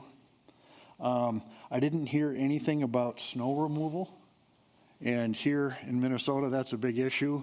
And given the residential nature of this, I wouldn't be too keen on having the snow blow going at 6 o'clock in the morning so you can be ready for a 9 o'clock customer. I think that needs to be addressed somehow. And Other than, you guys have certainly been in touch with Matthew Pepper, and we appreciate that.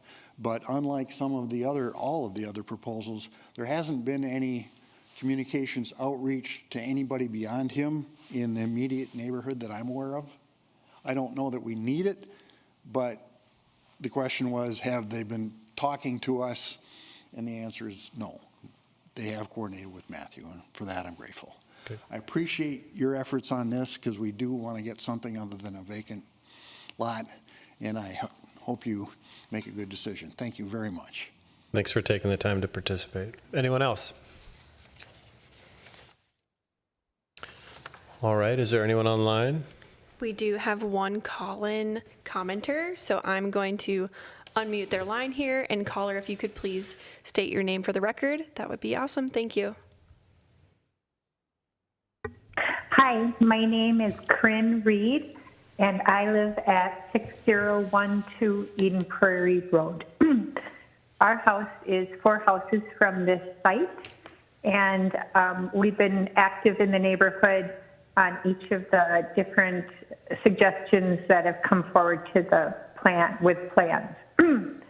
For us, this seems like one of the best options. We feel it's low impact for our neighborhood and doesn't change the zoning, which means that if it doesn't work, somebody else would have to come back to you, the Planning Commission, to change things if they wanted to rezone. As far as low impact to the neighborhood, we feel it'll be quiet, that electric cars are quiet, there'll be minimal traffic, there won't be many people coming and going from there.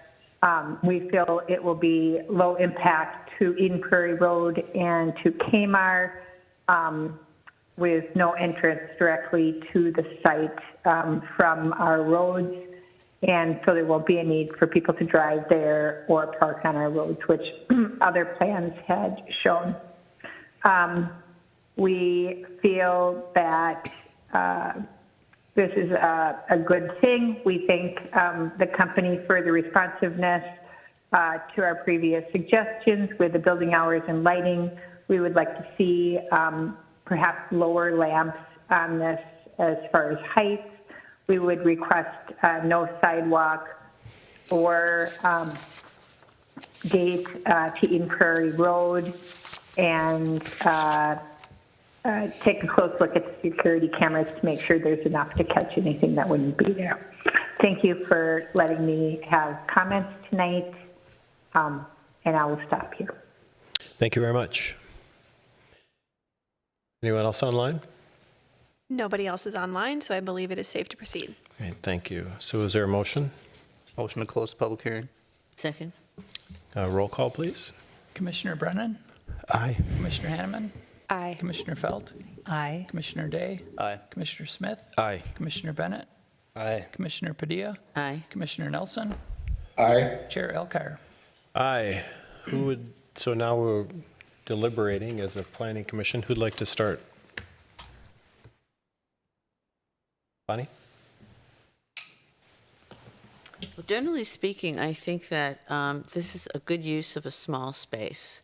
And I think it fills a need, although it's not necessarily a need of the neighborhood. I think Iona sounds flexible and accommodating. But for me, I am really struggling with turning this into a neighborhood node. And I have said this many times with each successive site plan that we've looked at is, one commercial use does not a node make.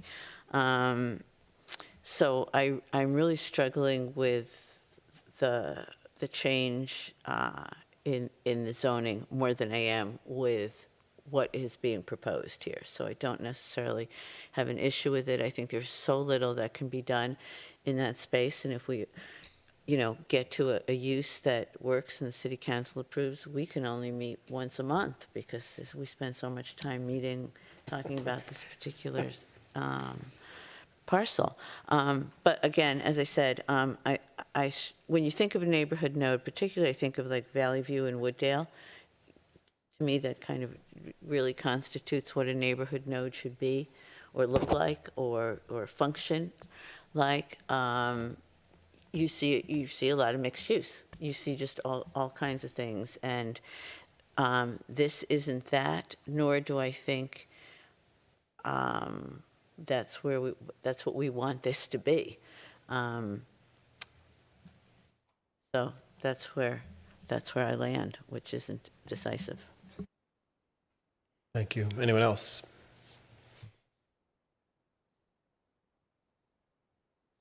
Meriwether? Oh, sorry.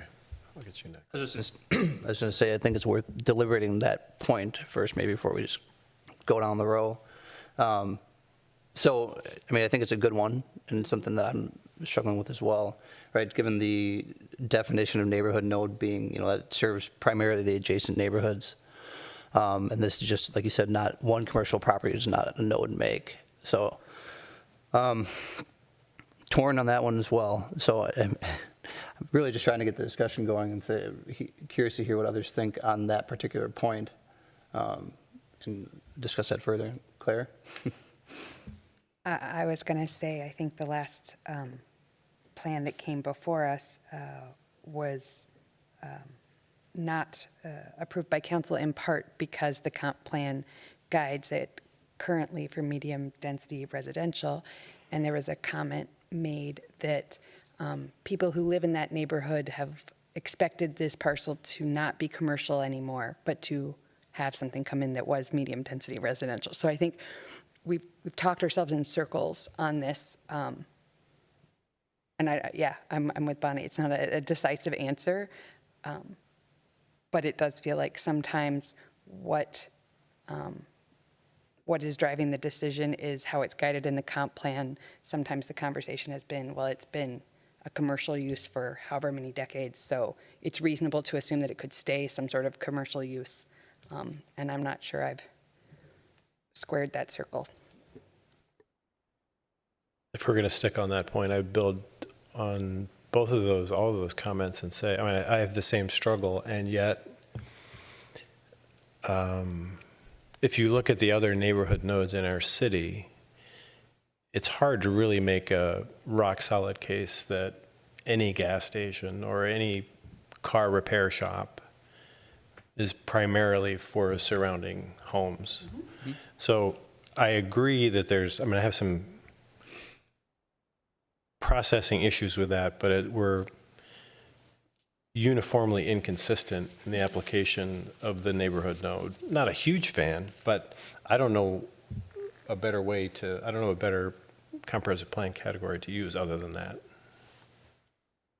And isn't part of that because the neighborhood node at 54th and France has a gas station on it, and there's a gas station at 44th and France, and there was a gas station at Wooddale and Valley View? I mean, I think that's the reason, even though it is not a node.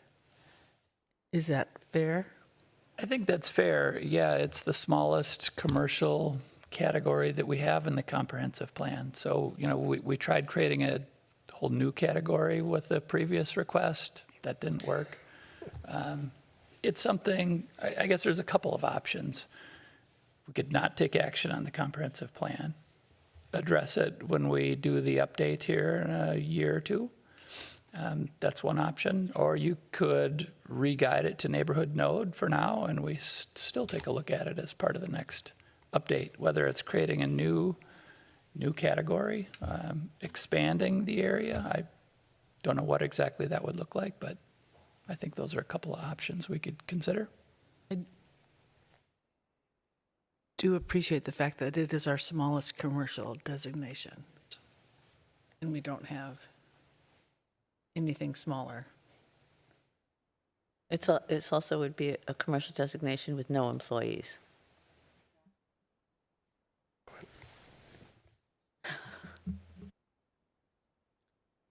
Other comments? Meriwether, did you have something? Go for it.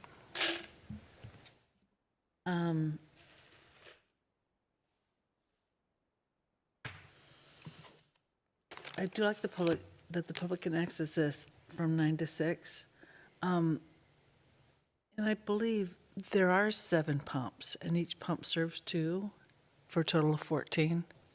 Okay, So the 7 pumps in the was correct.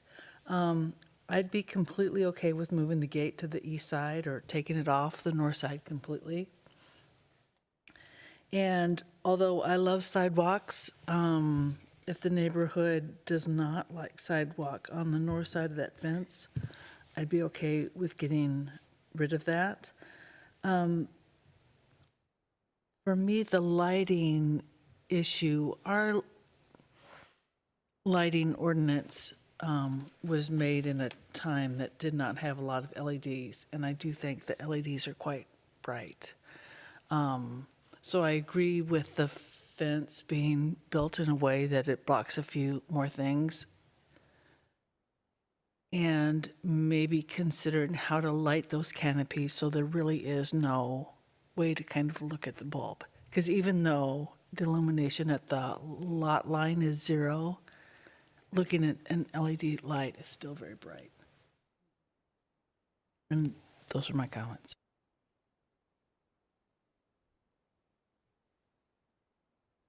Jimmy? I got a lot. Okay. Go for it. Well, first, I want to appreciate the applicant presentation and the changes based on our feedback from last time. Specifically, the sidewalk on the north side of Vernon. I'll get into that later. Or now, I guess. It's important that we think beyond a site, especially with connections in our community. And we've pointed this out on every single proposal. You have the 9 Mile Creek Trail a half a mile west of there. Like, we need to make it easier to get to places. So if you're on that side of the street, we don't want you to have to cross Vernon. So we got to connect the missing strip, which is literally just this half block. So thank you for adding that. The patio on the north side, I think it's good to have a patio. I vaguely recall the north side was contested in a previous one just for noise to the neighbors. So I'm a little surprised with the support of that.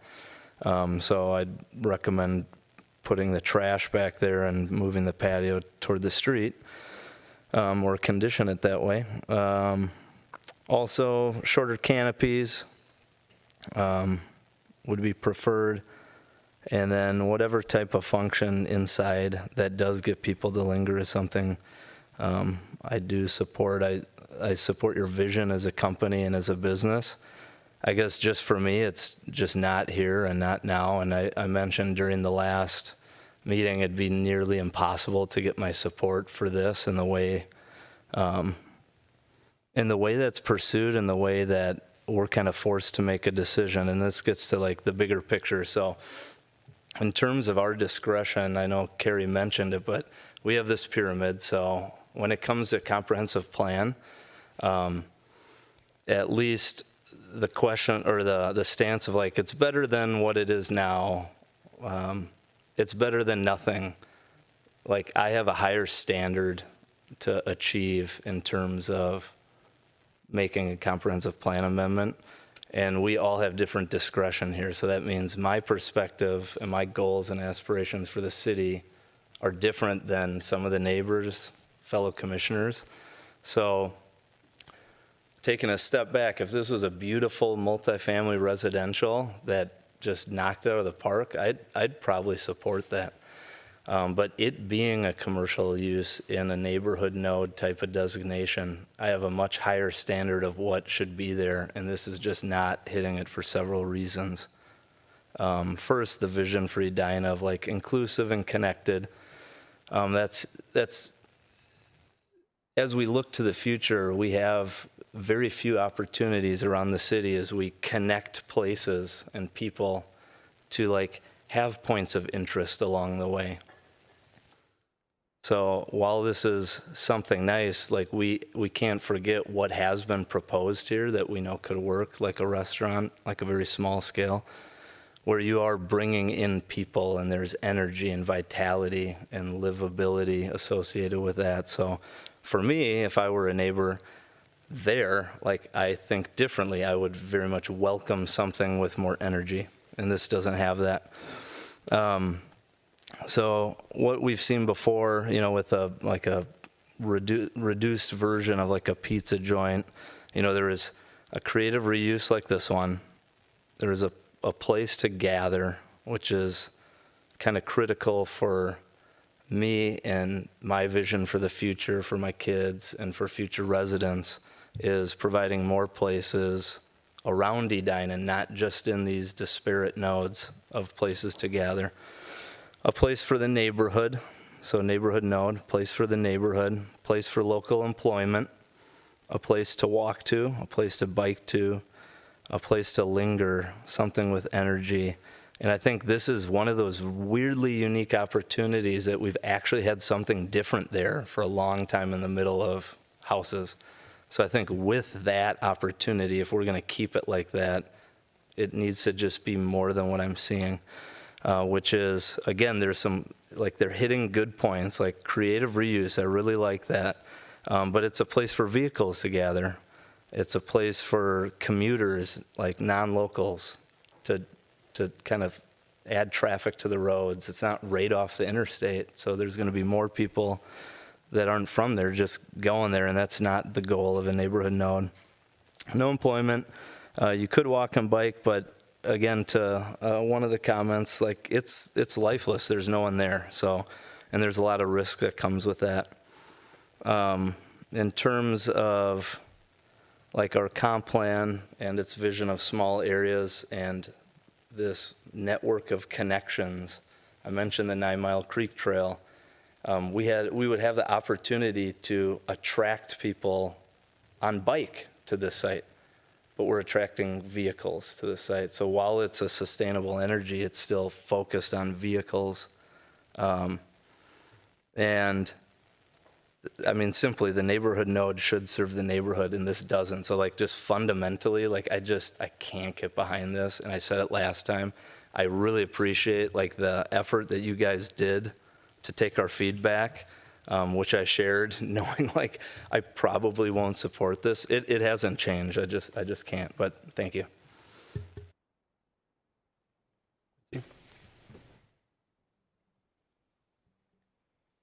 Yeah, a lot to process on this one. My sense is that what we're getting from the residents is that this site has been undeveloped for a long time and continues to be a blight, and would like to have something in this location that could at least uplift it, right? If we look at what was there prior, just a gas station, and what's being proposed now, it's very similar. So it would be considered low impact, where the sites gets to be developed a little bit further and people could start using it.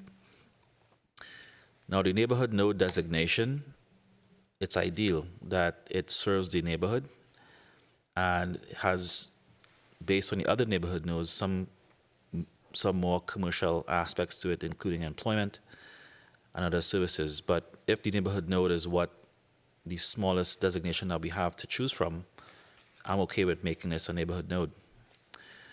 My bigger concern right now is the traffic patterns that could occur at this site. Since this is a flagship location and most of the alternatives would be folks charging at home, I could see this more servicing people who don't live around here than people who do. It's certainly open to folks who live here, but I'm guessing most of the users would come from outside. That being said, we would certainly want the ideal situation, which I think Commissioner Bennett talked about. We have to deal with the reality situation, which is it's a really small, congested location that's difficult for previous developers to have any successful development here that also agrees with what the neighbors want. If we look back at all the other proposals, there was either concern with noise, traffic, smells, lighting. It was always something that was a bigger impact than folks wanted, right? This one is certainly much lower impact. And so it's a balance between how do we get something going, as previous residents kind of shared. At the same time, if we try to think long term, what's possible in this location, right? I'm leaning it in the favorable bucket on this one because I think it's a low impact, similar use to what was in the past. And given the dimensions of the site and the location, I think this would potentially work here. So I'm leaning more on the side of voting in for this development. I'd love to hear any other points of view from the rest of the commissioners. The neighborhood node designation, I think, would work because that's what we have available to us now. And I would use that. And I think Commissioner Hanneman asked Director Teague a good question earlier, which is if this were to change in the future, we put in neighborhood node with something bigger come into this location. And I think the response was it would have to go through this process again. So it's not just going to be an automatic, I'm going to drop a big commercial restaurant tomorrow if this doesn't work out. So I feel like those guardrails are in place. So I will be, at this time, in favor of this development to keep the process going, but want to make sure that it meets the needs for the residents on the points that were brought up today.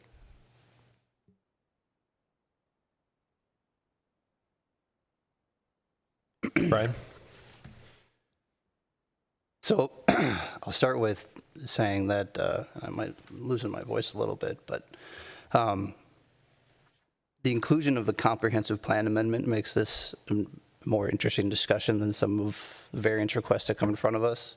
It introduces a different element, right? So I'm a stickler for code, and quickly reference it if you couldn't tell by how quickly I pulled up the definition of loitering. Municode Edina is a bookmarked site on my computer. So the variance is like, typically we would just consider, are the variance requests reasonable? When a comprehensive plan amendment comes into discussion, then you start talking about, well, things that we're not typically charged with, being city planners or vision for the city, because really the comprehensive plan is our vision for the city. And we have that element of discretion that Jimmy likes to talk about a lot. Discretion is one of his favorite words, I think, on this on this commission. But it is, I mean, it's very applicable here, right? We do have discretion to say, does this fit with how we envision this portion of the neighborhood or this parcel of land serving the community, based on how we designate it, right? Whether we designate it neighborhood node, medium density residential, or something else. I tend to lean to, in most cases, to not let perfect be the enemy of good. This is good. It's not perfect, but I am still hung up on whether it actually serves the adjacent neighborhood in the way that we would hope a neighborhood node does. And I know you brought up the exceptions of gas stations and how we've designated neighborhood nodes before, and I think that's worth discussion. And even when we talk about neighborhood nodes, there is a note in the comprehensive plan about neighborhood nodes and how, like in Lincoln Londonderry, we even include industrial, which really doesn't maybe necessarily serve primarily the adjacent neighborhood. But I think here in this location, we would want it to serve the adjacent neighborhood as best as possible. And this, in its current use, maybe doesn't do so in the way that I would like to see. It's kind of like Jimmy said, bringing energy and activity to that corner, or really serving the community in a different way, I think makes it would be a better proposal, or something that would come forward that would do that. And so therefore, the comprehensive plan amendment piece is probably what I'm hung up with, and would have a hard time here supporting. The variances, I think, it can be justified. If you make way for the comprehensive plan amendment, I think then you're okay. But it's that sticking point, and I'm still, I'm leaning towards kind of what Commissioner Bennett said, and his general feelings on this, but there's still time for further discussion, so I'm still curious to hear what other people say.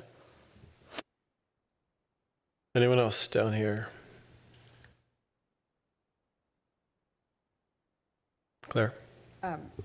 Just going to add that, like Commissioner Day, the neighborhood node piece in this circumstance is more challenging for me. I don't know what that feedback is. Prior projects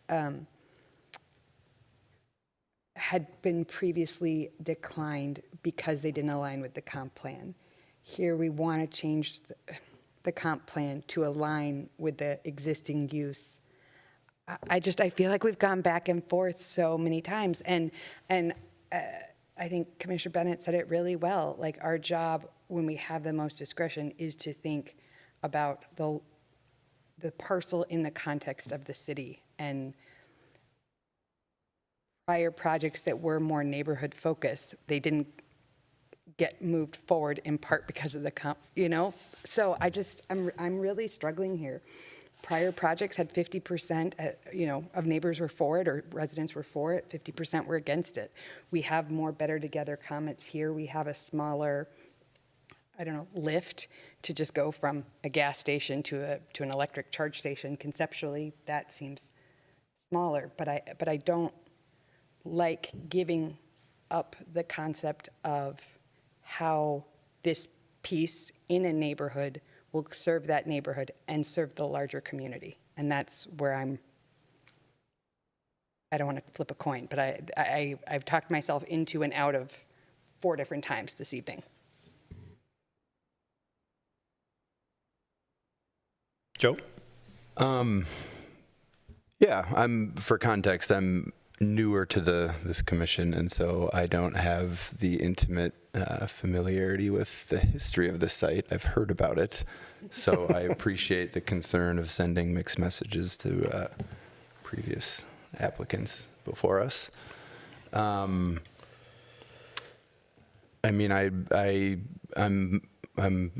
falling in support of this project. It's a tough site. That's the reality of a triangle, I'll call it. There's, bird in the hand, 2 in the bush type philosophy. Blight for the neighbors, that's a real concern. It's not fun to look at that every day, I imagine. It's a proven business, well capitalized, et cetera.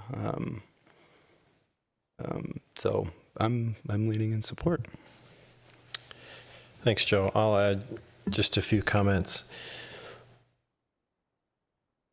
If I have my dates right, the first public hearing for this parcel was September 2022, so we had just dropped our youngest off for college, and he'll graduate next week, and here we are still talking about the same parcel. And I guess I feel like many of us have developed a relationship with this parcel over the years. And early in my relationship with this parcel, I was very insistent on medium density residential because that's what the comprehensive plan says it should be.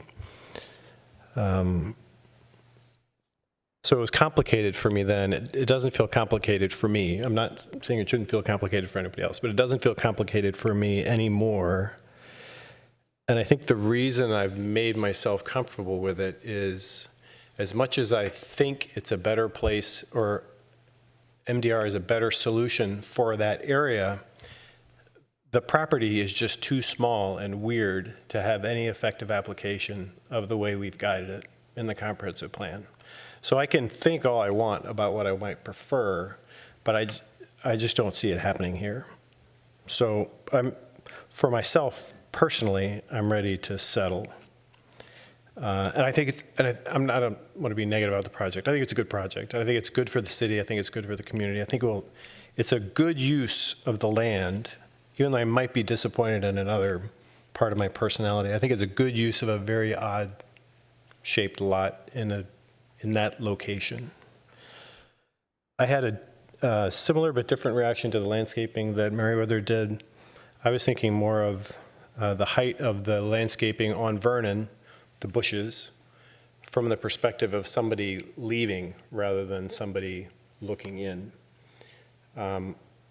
I feel like they're too high for somebody pulling out onto Vernon to be able to see traffic going either way, frankly. So I'd like to see them, I don't know if 54 inches is what you recommended. I don't know if that's low enough to be able to see over in a Prius. But that was my concern about the height of the landscaping there. So I'd like to see that. I'd like to see that changed. I'm curious whether, so that's the end of my comments, except for the question we have raised a couple of times about in and out, and whether we want as a commission to recommend to the city council that it be in on the east and out on the west. Any feedback on that? Jimmy? Yeah, this came up on prior ones. The proposed, the one that was formerly supported is in on the west, out on the east. So then if you're recirculating, you're turning right and not turning left out into traffic. So in on the west, out on the east is what has been supported in prior proposals. They had that backwards. Okay. Just from, if you want to re-enter the site, you don't want to turn left into traffic, across the lanes. So in on the west, out in the east. That's what prior ones were. Carrie, maybe you can add to it. That seems right to me. We do have our traffic expert with us, and he may recall he's done the traffic studies for all the other requests. So, Mr. Terhar, if you could give us some advice on that? Yep, I'm here. Can you hear me? Yes. Yes. I believe you're correct on what was decided on the previous plan. From a traffic operation standpoint, the traffic volumes are low enough that, in my opinion, they could be two-way. I don't see a reason why it would need to be one-way on the site. There's not going to be a lot of vehicles conflicting with each other. Vehicles come in, they're going to stay for half an hour, 45 minutes. It's not going to be a quick turnover situation, in my opinion. So I think they could be two-way, probably the way it was when it was a gas station.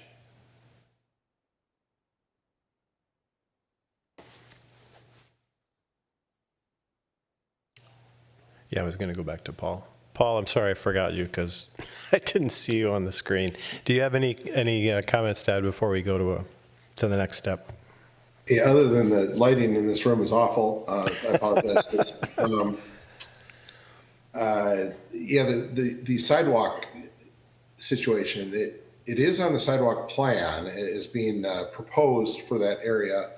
And really the only spot that, as long as it connects up to the corner on the east, the only missing part of the sidewalk from the neighborhood node all the way over at Lincoln and Londonderry, all the way down to this site, is that those two condo buildings on Eden Prairie Road, on the Vernon side of Eden Prairie Road, of those buildings.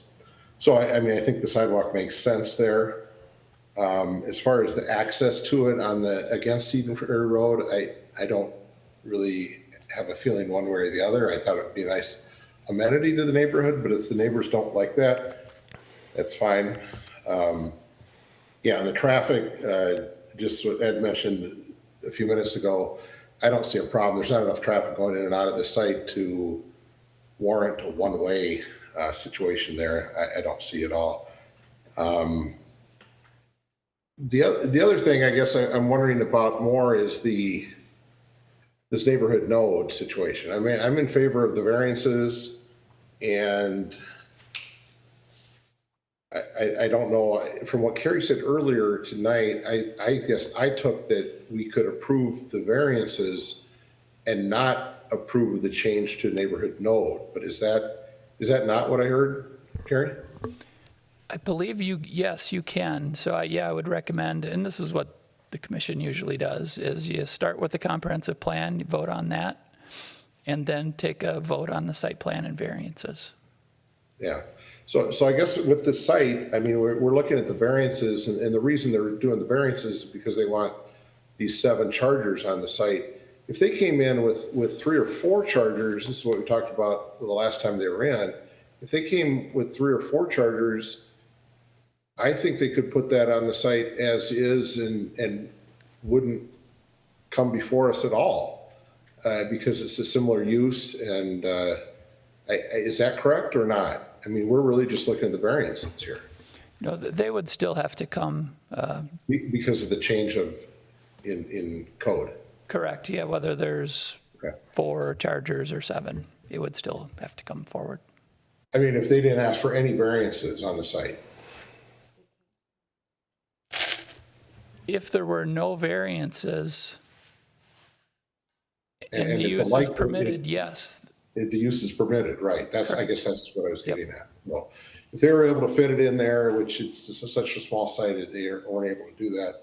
I guess I don't want to ramble here, but I'm in favor of the proposal. A little concerned about the lack of personnel on site, but again, it's their operation, and if it goes into it, I mean, they have several of these across the country, and they don't seem to have problems. If they have a problem here, I think they're going to want to have somebody on site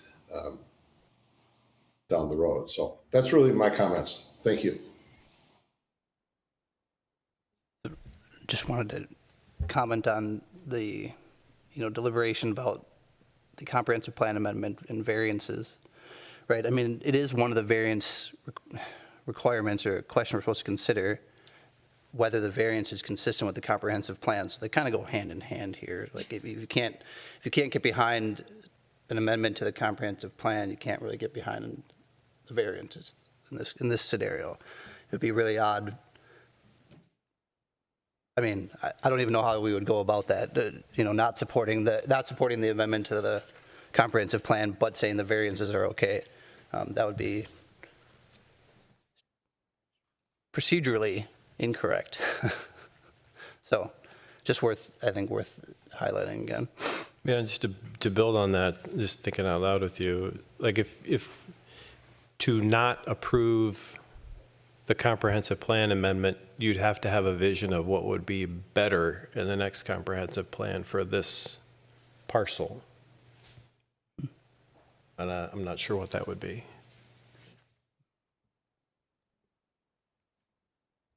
Anything else? Any other comments?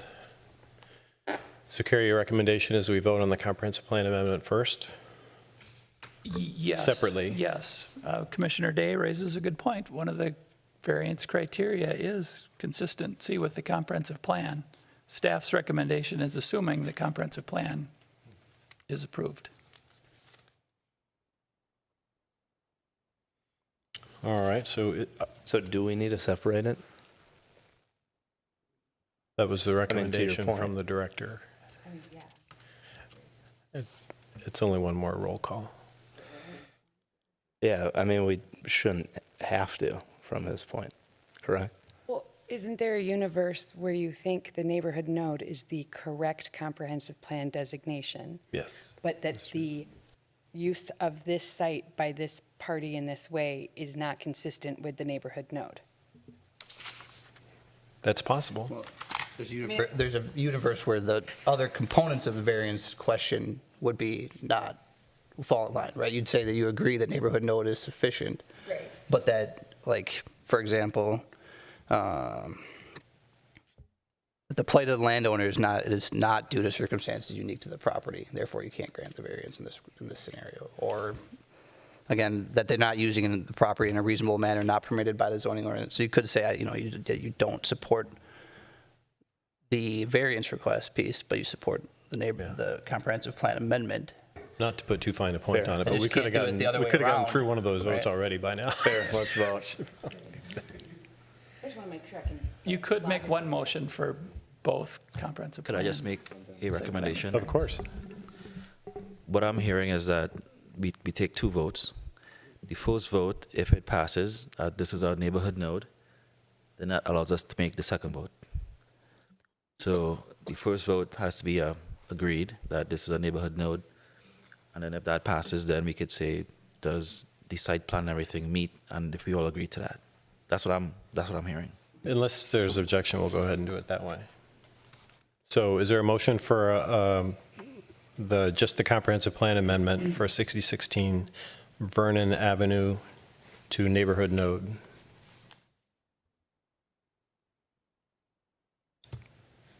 that a motion? I was asking for a motion. I would make that motion. Second. Roll call, please. Commissioner Brennan. Aye. Commissioner Henneman. Aye. Commissioner Felt. Aye. Commissioner Day. Aye. Commissioner Smith. Aye. Commissioner Bennett. Aye. Commissioner Padilla. Aye. Commissioner Nelson. Aye. Chair Elkire. Aye, so that was unanimous. Is there a motion for site plan and variances for 6016 Vernon Avenue?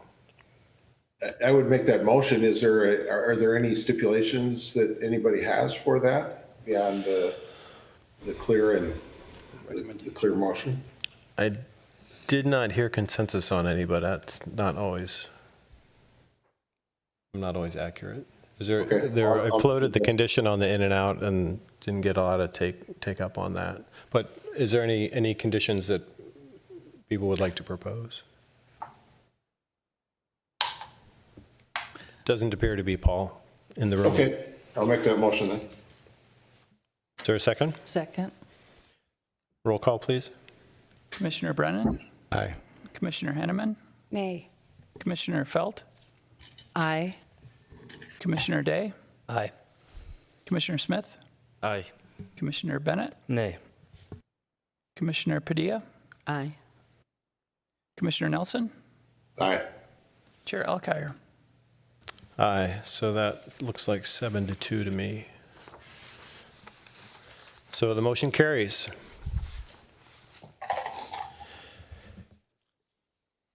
Thank you for coming tonight.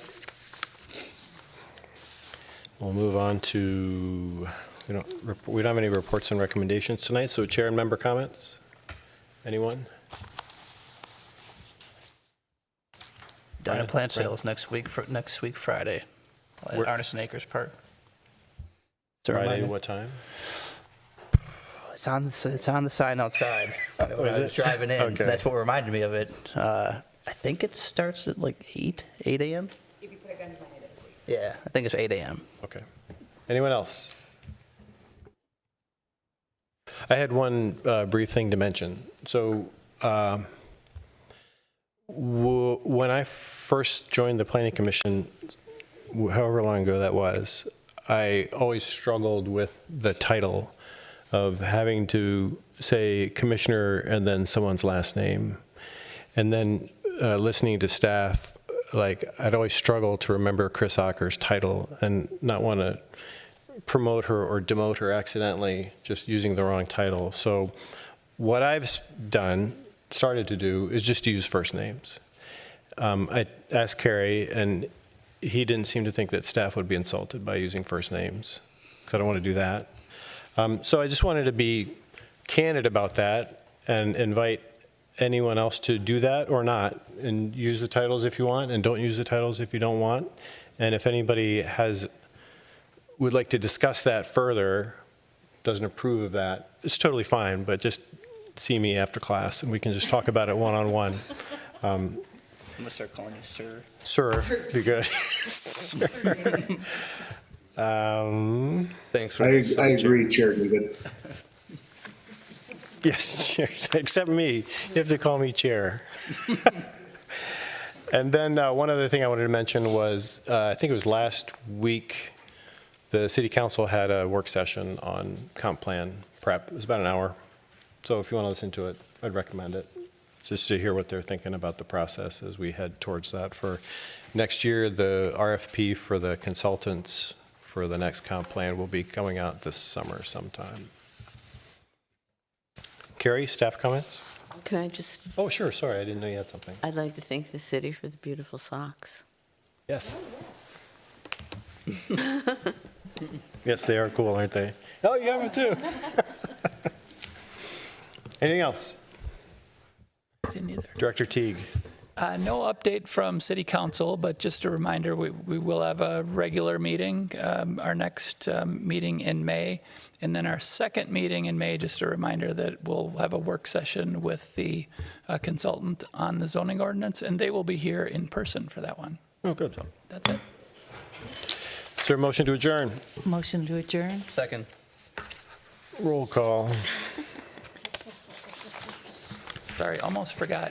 And in adjourning the Yes, meeting, sir. I did get verification. We don't need a roll call. You could just adjourn Show the of meeting. hands. Don't even need to vote. You can just adjourn the meeting. Meeting adjourned. Gavel. Small Gavel. efficiencies, we'll take it. Gavel.